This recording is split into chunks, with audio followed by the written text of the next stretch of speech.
굳게 결심하시고 사자들을 앞서 보내심에 그들이 가서 예수를 위하여 준비하려고 사마리아에 있는 한 마을에 들어갔더니 예수께서 예루살렘을 향하여 가시기 때문에 그들이 받아들이지 아니하는지라. 이제 사이가 좋지 않습니다. 사마리아하고 유대 사람하고. 왜냐하면 성전에 관한 관점 차이입니다. 유대인들은 예루살렘에서 성전이 있어야 된다고 얘기하고, 그다음에 사마리아 사람들은 그리심산에 자신들의 성전이 있습니다. 그래서 그것 때문에 맨날 싸우고 갈등이 심한데, 지금 성전으로 가기 때문에, 유월절을 앞두고 성전으로 가는 거기 때문에 우리는 받아줄 수 없다, 이렇게 이제 거부를 한 겁니다. 그래서 다시 한번 보여주시면, 어디로 가냐면 갈릴리에서 데가볼리 베레아 저쪽으로 삥 돌아서 가는 중이십니다. 이제 베레아 지역으로 오신 겁니다. 베레아 지역으로 오셨는데, 아니나 다를까 거기서도 수많은 사람들이 몰려들기 시작했습니다. 그러면 사람들이 오면 예수님이 하시는 일이 있습니다. 뭘 하십니까? 가르치십니다.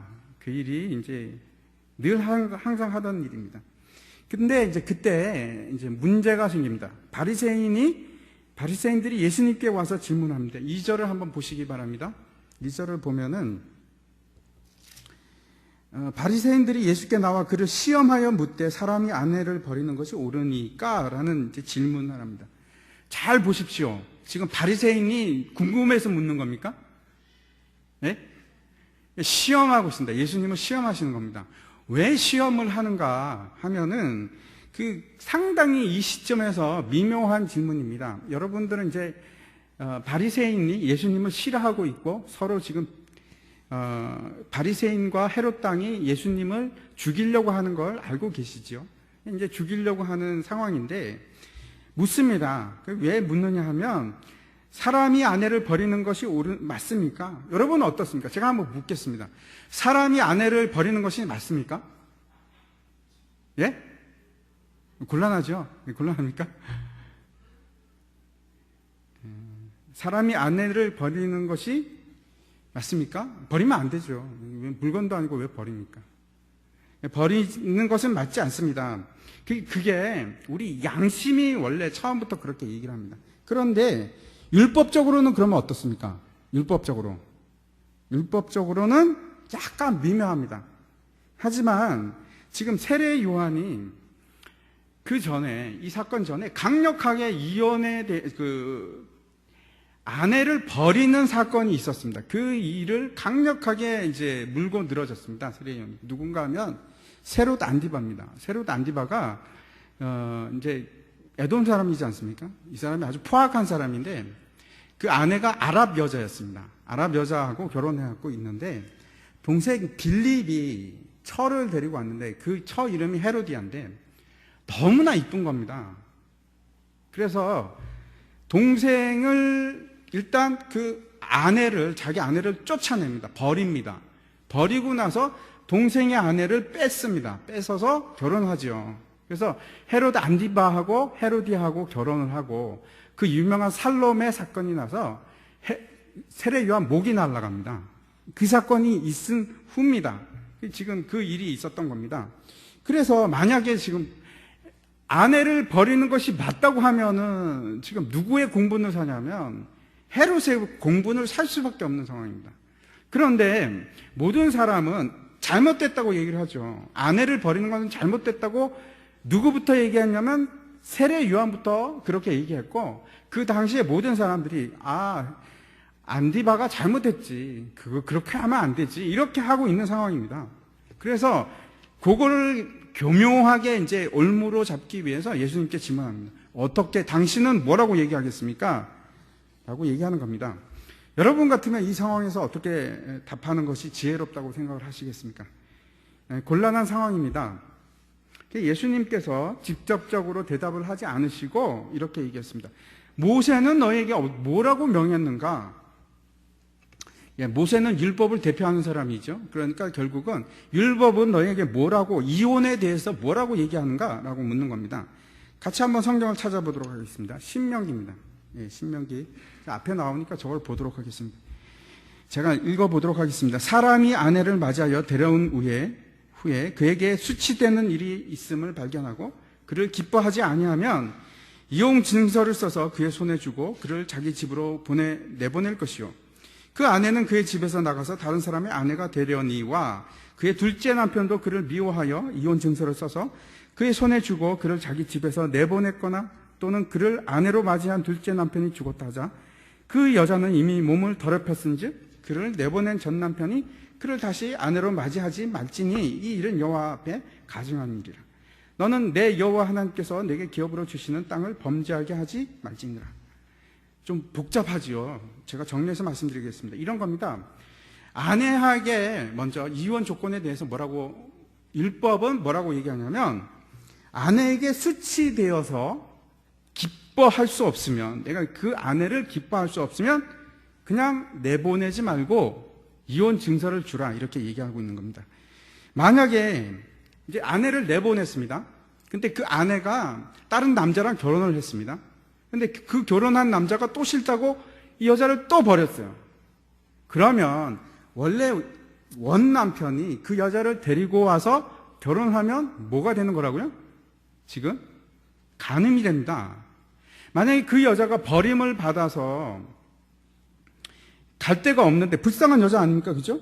근데 다시 아내로 맞이하는 게 어떻습니까? 여러분, 이상합니까? 자, 물어보겠습니다. 괜찮지 않습니까? 아내가, 물론 제가 이제 만약에 이혼을 했습니다. 그래서 그 여자가 다른 남자하고 결혼을 했어요. 근데 그 남자하고 또 이혼을 했습니다. 혼자입니다. 그러면, 야, 내가 다시 데려와야지. 그리고 내가 다시 결혼을 하면 그게 간음이 된다고 생각합니까? 여러분 생각은 어떻습니까? 성경은 간음이랍니다. 왜 그럴까요? 별 이상할 것 같지 않은데 간음이라고 합니다. 그 대표적인 것이 호세아 선지자, 여러분 아시죠? 호세아 선지자가 그 아주 질이 나쁜 여자하고 결혼을 하게 됩니다. 그것도 하나님이 시키셔서. 그 여자랑 결혼을 해서 아이를 3명을 놓습니다. 3명을 놓고 잘 사는 줄 알았는데 이 여자가 고멜입니다. 이 고멜이 바람이 나서 도망을 갑니다. 그리고 딴 남자랑 사는 겁니다. 그런데 그 딴 남자가 살다가 그 남자가 또 버렸어요. 그래서 이 여자가 결국은 어떻게 되냐면 이 고멜이 노예시장까지 나갑니다. 그래서 지금 팔리고 있는 상황인데 하나님께서 뭐라고 얘기하셨냐면 이 호세아한테 가서 그 고멜을 다시 사서 다시 아내로 맞아들이라, 이렇게 명하십니다. 그래서 어떻게 합니까? 호세아가 데리고 와서 아내로 맞습니다. 그러면 지금 앞에 율법대로 하면 이게 뭐가 되는 거죠? 간음이 되는 겁니다. 그죠? 이게 뭐야? 뭐 이상한. 하나님 언제는 간음이라고 그랬다가 언제는 또 데리고 와서 같이 살라고 그러고. 이게 뭐야? 이게 뭐, 줏대가 없으신가? 하나님? 이에 대해서 제 대답은 잠깐 뒤로 미루고 다시 돌아가서 모세 율법의 이혼 조건에 대해서 우리가 한번 알아보도록 하겠습니다.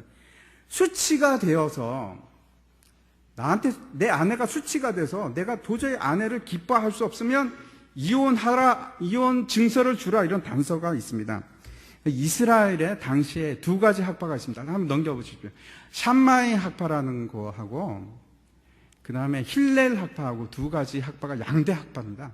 근데 샴마이는 약간 보수고 힐렐은 약간 자유스러운 학파인데, 이 구절에 대해서 샴마이는 어떻게 이제 수치스러운 일이 무언가 이렇게 정의를 해야지 되지 않습니까? 그래서 정의를 내는데 샴마이는 뭐라고 정의를 했냐면, 이거는 간음하는 것을 수치스러운 일이라고 이제 판결합니다. 그래서 만약에 간음을 하면 이건 수치스러운 거니까 내가 기뻐할 수 없으니까 이혼 증서를 주고 버려도 된다. 라고 이제 판결을 합니다. 샴마이는. 여러분 괜찮습니까? 뭐 이상한 거 없습니까? 대답이 없으시네요. 이상한 게 있습니다. 샴마이의 말이 맞을까요? 샴마이 학파의 말이 맞을까요? 내 아내가 간음을 하면 이혼 증서를 써서 그냥 돌려보내면 됩니까? 율법은 그렇게 얘기하지 않아요. 율법은 어떻게 하라고 합니까? 돌로 쳐 죽이라고 합니다. 그죠? 그래서 그러면 힐렐 학파는 뭐라고 얘기를 하냐면, 그런 것이 아니고, 어떻게 얘기하냐면은, 아내로 받는 모든 불쾌감, 그게 수치스러운 일이 된다고 생각이 되면 그냥 버리면 된다고 이제 하는 겁니다. 예를 들어서 이제 가르칠 때 어떻게 가르치냐면, 요리를 못하면 이혼의 사유가 됩니다. 요리를 할 때 소금을 많이 치지 않습니까? 그래서 짜죠. 짜면 이혼 사유가 됩니다. 그 다음에 고기를 굽는데 너무 태우지 않습니까? 그러면 이혼 사유입니다. 어떻게 생각하십니까? 그리고 이제 뭐 이런 겁니다. 내 아내보다 이쁜 여자가 있어요. 그러면 내 아내가 수치스러운 겁니다. 더 이쁜 여자가 있습니까? 그러면 이혼을 해도 됩니다. 그게 이제 힐렐 학파에서 주장하는 이혼 조건입니다. 여기 계신 분들 이혼 뭐 당해도 수십 번 당하실 분들도 많이 계시죠. 요리 잘못하면 이혼 당합니다. 좀 기가 막히죠. 한쪽은 또 그렇고 둘 다 이상합니다. 그럼 여기 계신 여러분들은 그럼 도대체 그러면은 무슨 말일까? 어떻게 좀 당황스럽지 않습니까? 그렇죠? 모두가 다 당황스럽습니다. 바리새인들은 이렇게 얘기합니다. 모세는 이혼 증서를 써주고 버리기를 허락했습니다. 이렇게 대답을 합니다. 그러면 모세는, 즉 율법은 그럼 이혼을 허용하고 있는가? 여러분 생각을 한번 묻겠습니다. 율법은 이혼을 허락한다. 우리 아까 신명기 읽었지 않습니까? 율법은 이혼을 허락한다. 예?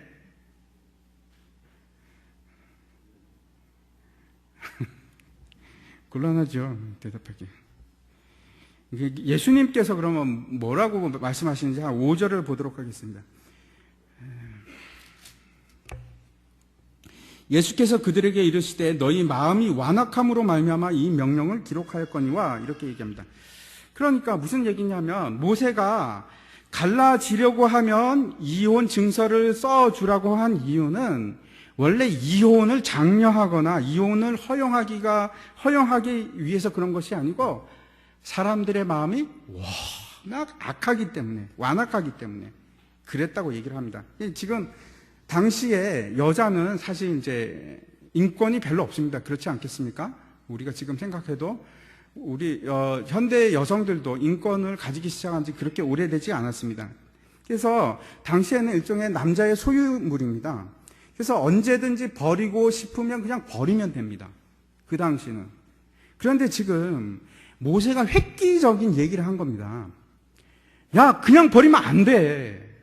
왜 그런가 하면, 옛날에는 주로 산업이 농업이나 아니면은 이제 그 목축업 이런 걸 하지 않습니까? 그러려면 근력이 필요합니다. 근력이. 그래서 여자는 일을 할 수가 없습니다. 생산력이 없는 거죠. 남자들만이 주로 생산력을 가지고 있습니다. 여자는 경제력이 없는 거죠. 그 다음에 땅을 받을 때도 그렇습니다. 이스라엘은 이제 각 지파마다, 그 다음에 사람마다 원래 다 땅이 분배가 되어 있는 상태입니다. 그러한 상태에서 여자가 만약에 이혼을 쫓겨나면 경제력이 없으니까 두 가지 길밖에 없습니다. 한 가지는 뭐가 돼야 되냐면 몸을 파는 여자가 되거나 아니면은 길거리에서 빌어 먹어야 됩니다. 이삭이나 줍고 그렇게 먹고 살아야 됩니다. 지금 그렇게 하지 않으면 살 수가 없습니다. 왜 또 그러냐 하면 성비가 그렇습니다. 그때 이제 중동에 가보면, 중동은 우리나라하고 또 틀린 게, 거기는 벌판 아닙니까? 주로 벌판입니다. 그래서 또 사방이 다 터져 있지 않습니까? 아프리카, 아시아, 유럽 사이드까지 다 터져 있기 때문에 전쟁이 그치지 않는 곳입니다. 계속해서 끊임없이 전쟁이 나는 곳이 중동이기 때문에 계속해서 싸워야 됩니다, 거기는. 그래서 남자는 군사력인데 여자가 많이 있겠습니까? 남자가 많이 있겠습니까? 당연히 여자가 남아돌니다. 여자는 남아돌고 남자는 싸우면 죽지 않습니까? 그래서 당연히 여자가 항상 수요가 많습니다. 불리하지요. 여자가 귀해야지 뭐 어떻게 해보겠는데 불리합니다. 그러니까 당연히 여자의 권리는 더 없습니다. 내가 버리고 싶으면 버리고, 얼마든지 지금 여자는 많으니까 내가 고르면 되니까. 예수님께서 말씀하시는 것이 이런 겁니다. 모세의 율법이 당시에 지금 획기적인 얘기를 한 겁니다. 버리지 말라, 그냥 막 버렸는데, 그냥 버리면 안 돼. 최소한 이혼 증서라도 줘야지 이 여자가 다시 결혼할 거 아니냐. 그 율법에 그렇지 않습니까? 남의 여자가 먹고 살 수가 없어서 몸을 팔면 돌 맞아서 죽어요. 그래서 살려주기 위해서는 이혼 증서라도 써서 이 사람이 이제 결혼 생활이 끝났다라고 보증을 하지 않으면 여자가 살 수가 없는 겁니다. 지금 이 말을 하는 겁니다. 예수님께서. 사람들이 너무나 완악하기 때문에 이혼 증서라도 좀 제발 좀 주라, 이렇게 쓴 거라고 지금 얘기를 하시는 겁니다. 그러니까 우리가 잘 알고 있는 그 모세 율법 중에서 그 레위기에 보면 눈에는 눈, 이에는 이. 여러분 어떻게 생각합니까? 눈에는 눈, 이에는 이에 대해서 그 좀 심하지 않나 이렇게 생각하지 않으십니까? 내 눈을 상하게 하면 네 눈도 상하게 하고, 내 손을 못 쓰게 하면 네 손도 잘라버리고, 이걸 동해보복법이라고 하는데, 거기에 대해서는 여러분 어떤 감정을 가지고, 저는 이해할 수가 없었습니다. 처음에 어떻게 이런 법을 주시지? 이게 지금 사랑의 종교가 아니잖아, 이렇게 하면 사랑의 종교가 아니잖아 하는 건데, 이것도 마찬가지입니다. 사람이 완악하기 때문에 저 사람이 나를 해하잖아요. 그러면 나는 어떻게 하겠습니까? 가서 10배로 갚아줍니다. 한 대 맞으면 가서 마음 같아서는 그냥 한 10대 그냥 비싸게 쳐주고 와야지 속이 풀리는 게 사람입니다. 그러지 말라는 겁니다. 동해보복법이라는 것이, 네가 한 대 맞았으면 한 대 이상은 때리지 마, 이겁니다. 2대 맞았으면 그래 2대까지는 네가 화가 나지, 그러니까 너 2대까지는 맞아줘. 하지만 3대는 때리지 마 하는 것이, 눈에는 눈, 이에는 이, 그런 뜻입니다. 그러니까 이것도 결국은 사람이 완악함을 아시고 만들어주신 법입니다. 예수님께서 어떻게 얘기하냐면 5장 38절, 마태복음 5장 38절 39절에서 뭐라고 얘기하시는지 한번 보겠습니다. 또 눈은 눈으로, 이는 이로 갚으라 하였다는 것을 너희가 들었으나 나는 너에게 이르노니 악한 자를 대적하지 말라. 누구든지 내 오른뺨을 치거든 왼편도 돌려대며. 그러니까 하나님께서 원래 제정하신 법이 이런 법인데, 눈에는 눈으로, 이에는 이로 상한선을 정하셨다는 겁니다. 이혼 증서도 마찬가지입니다. 상한선입니다. 상한선. 하라는 얘기가 아니고 상한선. 어쩔 수 없을 때 그 상한선이 이혼 증서입니다. 하나님께서 우리에게 원하시는 것은 내 이웃을 내 몸과 같이 사랑하고 내 원수까지도 사랑하라. 이게 우리에게 주어진 적극적인 법입니다. 눈에 상처가 났으면 내가 화가 나서 가서 그 사람을 죽여버리고 마는 것이 아니고, 최대로 할 수 있는 것이 그 사람 눈을 상하게 하는 겁니다. 여기서 이 동해보복법 보면서, 아니요, 저는 그렇게 악한 사람 아니에요. 그냥 한 대 맞으면 에이 왜 때려, 나도 너 한 대만 칠게, 이런 마음을 나는 가지고 있다고. 그게 사람이 보통은 그렇지 않습니다. 가면 그냥 갚아주고 싶은 거예요. 몇 배로 갚아주고 싶은 게 사람의 마음입니다. 예수님께서 이혼을 마음대로 하라고 한 것이 아니고 이혼 증서를 써주면 된다는 겁니다. 그러면 바울은 이혼에 대해서 어떻게 말하는지 한번 보도록 하겠습니다. 고린도전서 7장인데 제가 한번 읽도록 하겠습니다. 결혼한 자들에게 내가 명하노니 명하는 자는 내가 아니요 주시라. 여자는 남편에게서 갈라서지 말고, 만일 갈라섰으면 그대로 지내든지 다시 그 남편과 화합하든지 하라. 남편도 아내를 버리지 말라. 그 나머지 사람에게 내가 말하노니 이는 주의 명령이 아니라, 만일 어떤 형제에게 믿지 아니하는 아내가 있어 남편과 함께 살기를 좋아하거든 그를 버리지 말며, 어떤 여자에게 믿지 아니하는 남편이 있어 아내와 함께 살기를 좋아하거든 그 남편을 버리지 말라. 믿지 아니하는 남편이 아내로 말미암아 거룩하게 되고 믿지 아니하는 아내가 남편으로 말미암아 거룩하게 되나니 그렇지 아니하면 너희 자녀도 깨끗하지 못하리라. 그러나 이제 거룩하니라. 혹 믿지 아니하는 자가 갈리거든 갈리게 하라. 형제나 자매나 이런 일에 구애될 것이 없느니라. 그러나 하나님은 화평 중에서 너희를 부르셨느니라. 지금 바울이 이혼에 대해서 얘기를 하는데 두 부류의 사람들에게 얘기합니다. 첫 번째 부류의 사람들, 결혼한 자들에게 뭐라고 얘기하면 이거는 내 말이 아니고 하나님의 명령이라, 하나님의 말이라 이렇게 분명하게 못을 박으면서 뭐라고 하면 뭐라고요? 이혼하지 말라? 하라. 예? 말라. 이혼하지 말라. 그리고 앞에서 결혼한 자와 다른 부류를 또 말합니다. 여기서 뭐라고 하냐면 나머지 사람들이라고 하는데 그 사람들은 어떤 사람들이냐면 한 사람이 믿지 않는 가정입니다. 남자가 믿든지 여자만 믿고 또 나머지는 믿지 않는 사람들. 그런 사람인 경우엔 어떻게 하라? 그 아내나 남편이 이혼하기 싫어하면 너도 이혼하지 말고 이혼하게 되면 어떻게 하라고요? 이혼하라. 지금 사도 바울이 이혼은 절대로 안 된다고 얘기하는 것이 아니고 두 가지에 대해서 얘기를 하는 겁니다. 결혼한 자들은 이혼하지 말라. 그런데 한 명이 지금 주 안에 같이 있는 사람이 아닌데 이혼할 수밖에 없는 상황이 되면 이혼하지 말라? 이혼해도 된다. 이렇게 얘기합니다. 다시 오늘 본문으로 돌아가서 예수님께서 6절에서 어떻게 말씀하시는지 한번 보겠습니다.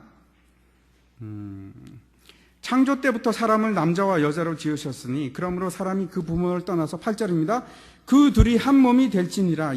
이러한즉 이제 둘이 아니고 한 몸이니 이제 둘이 아니고 한 몸이라고 합니다. 사람이 나눌 수 없는 이유는 이제 둘이 아니고 한 몸이 되었기 때문이다. 그것이 첫 번째 이유고 두 번째 이유가 9절에서 나옵니다. 9절에서 뭐라고 하냐면 그러므로 하나님이 짝지어 주신 것을 사람이 나누지 못할지니라 하십니다. 뭐라고요? 왜 이혼을 못합니까? 두 번째 이유는 하나님께서 짝을 지어 주셨기 때문에 나누지 못한다. 이렇게 얘기합니다.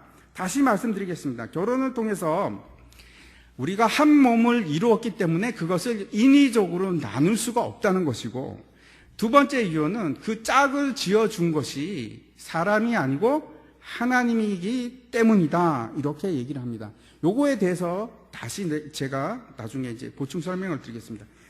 이제 그 제자들이 이렇게 묻습니다. 아니, 이게 무슨 말씀입니까? 그러자 예수님께서 그 제자들에게 뭐라고 또 얘기하냐면 아내를 버리고 장가 드는 것은 아내를 버리고 내가 새 장가를 들잖아요. 그러면 본처 원래 아내에 대해서 내가 간음을 행하는 것이고 마찬가지로 아내도 남편을 버리고 딴 남자한테 시집을 가면 그 아내도 남편에 대해서 간음한 것이다. 이렇게 얘기를 합니다. 이혼 증서라는 것은 단지 남자들이 악하기 때문에 남자들이 못쓸 놈들이기 때문에 이혼 증서를 주라고 한 거지 남자가 여자를 버리는 것은 또 여자가 남자를 버리는 것은 남을 간음하게 하는 것이고 결국 자신도 간음을 행하는 것이다. 이렇게 지금 얘기하고 있는데 아까 제가 호세아 얘기를 말씀을 드렸지 않습니까? 호세아 얘기로 다시 한번 가서 이 문제를 한번 정리해 보겠습니다. 자신이 고멜을 버렸습니까? 호세아 자신이 고멜을 버렸습니까? 그렇죠. 자신이 버린 게 아니고 고멜이 도망을 갔습니다. 그러면 간음이라는 단어의 뜻도 우리가 재정의를 할 필요가 있습니다. 호세아는 그러면 그 아내를 다시 데리고 와서 자기 아내로 삼았습니다. 그러면 간음을 한 겁니까? 아니요. 간음을 한 것이 아닙니다.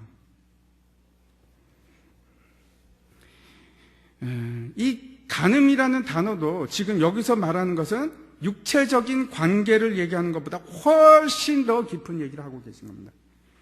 결혼이라는 것은 연합해서 한 몸을 이루는 것인데 어떤 것이냐면 마치 예수님께서 죽으심으로 교회를 세우신 것 같이 아담에게 깊은 잠에 들게 하시고 코마 상태 들어간 거죠.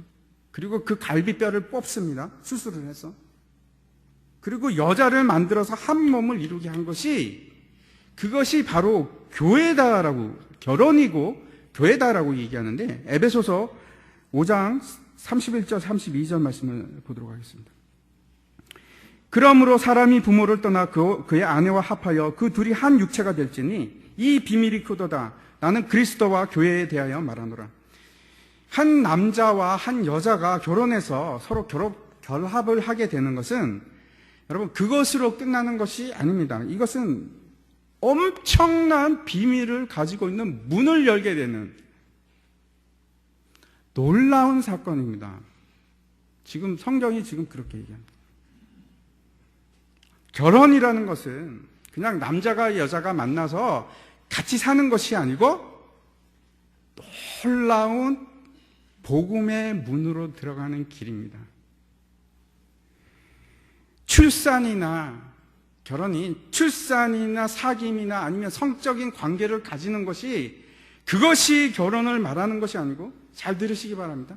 결혼은 복음을 확실하게 드러내는, 결혼이라는 것은 하나님께서 결혼을 통해서 복음을 확실하게 들어가는 실예로 주신 것이 결혼입니다. 성경이 그렇게 얘기하고 있습니다. 제가 다시 말씀드립니다. 여러분, 결혼에 대해서 여태까지 어떻게 생각하셨는지 상관없습니다. 제가 다시 정의를 내립니다. 결혼이라는 것은 하나님의 놀라운 복음의 비밀을 알아가는 길로 들어가는 놀라운 것입니다. 그것이 결혼입니다. 우리가 복음을 무시할 수도 회피할 수도 없는 것처럼 결혼 생활도 마찬가지입니다.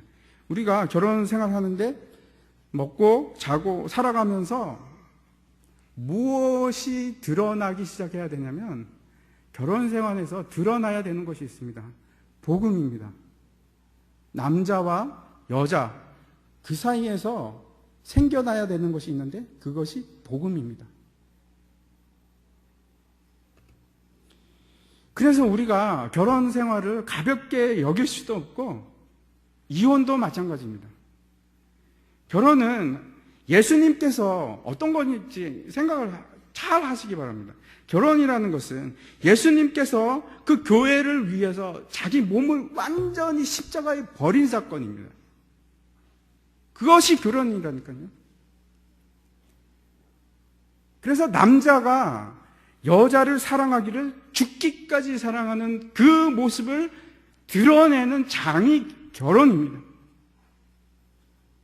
여자는 어떻습니까? 교회는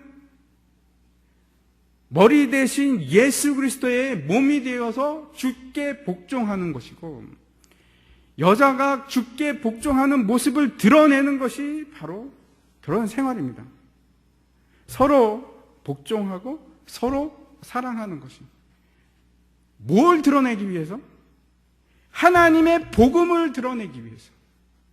결혼을 통해서 하나님의 복음을 드러내기 위해서 우리에게 주신 것이 결혼이라는 제도입니다.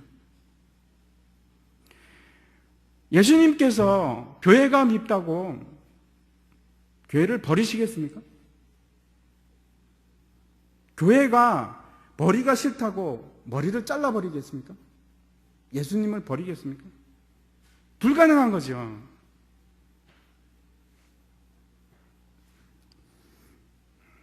그래서 지금 뭐라고 얘기하냐면, 결혼을 무시하고 자신의 마음대로 아내를 버리고 남편을 버리는 것을 가증스러운 일이라고 얘기하는데, 이 가증스러운 일은 뭐라고 하냐면 구토가 나는 역겨운 일이라고.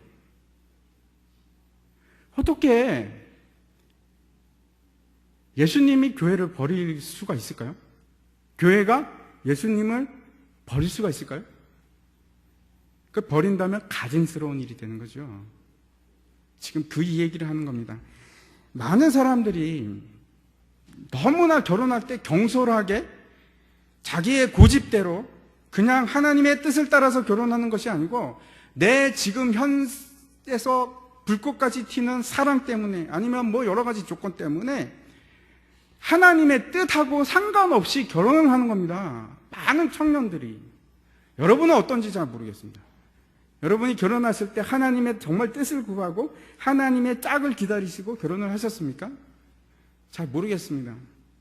그런데 지금 결혼은 그렇게 놀라운 비밀을 열어가는 축복의 장이고 하나님의 그 복음을 어떻게 우리가 알겠습니까? 예수가 십자가를 지고 교회를 위해서 죽었다는 것을 여러분 결혼 생활이 아니면 우리가 이해할 수가 없습니다. 저는 결혼을 해보니까 알겠습니다.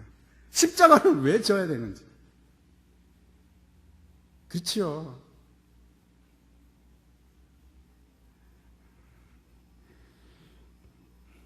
하나님 뜻 안에서 그렇게 힘들게 복음을 깨우쳐가는 장이 바로 결혼입니다. 얼마나 힘든 것이 결혼인지 아십니까? 제가 나름대로 결론을 말씀드리겠습니다. 하나님이 짝지어 주신 짝이라면 이혼하시면 안 됩니다. 그런데 하나님이 짝지어 준 짝이 아니고 사람이 임의로 짝지었으면 결혼을 할 수도 있겠죠. 이혼을 할 수도 있겠죠. 이혼을 할 수도 있겠죠. 사람이 마음대로 자신이 하나님하고 전혀 상관없이 그렇게 했다면. 그런데 여러분 우리가 꼭 기억해야 될 것이 있습니다. 사람은 모두가 죄인입니다. 그렇죠. 이 중에서 제가 한번 묻겠습니다. 이 중에서 살인을 한 번도 여태까지 안 해보신 적 있으신 분 한번 손 들어 보십시오. 살인 안 해보신 분, 여태까지 사람이라고는 죽여본 적이 없습니다. 저는. 다 손 안 드시네요. 마태복음에 보면 형제를 미워하는 것 그 자체가 살인이라고 하죠. 우리는 다 살인자입니다. 우리는 다 간음자입니다.